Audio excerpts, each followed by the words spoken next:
બાલ દિવસ નિમિત્તે મુખ્યમંત્રી ભૂપેન્દ્ર પટેલ વડોદરા પહોંચ્યા। વીર બાલ દિવસના કાર્યક્રમમાં ઉપસ્થિત રહેવા માટે ગુજરાતના મુખ્યમંત્રી શ્રી ભૂપેન્દ્રભાઈ પટેલ આજે વડોદરાના ખંડેરાવ માર્કેટ સ્થિત નાનકવાડી ગુરુદ્વારા ખાતે પહોંચ્યા હતા। મુખ્યમંત્રીના આગમન સાથે ગુરુદ્વારા પરિસરમાં ધાર્મિક શ્રદ્ધા અને ગૌરવપૂર્ણ માહોલ જોવા મળ્યો હતો।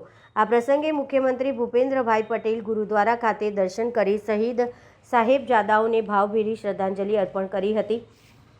તેમણે પોતાના સંબોધનમાં સાહેબજાદાઓના અદ્વિતીય બલિદાનને દેશ માટે પ્રેરણારૂપ ગણાવી ખાસ કરીને યુવાનોને તેમના જીવનમાંથી શૌર્ય, ત્યાગ અને દેશભક્તિનો સંદેશ ગ્રહણ કરવાની અપીલ કરી હતી।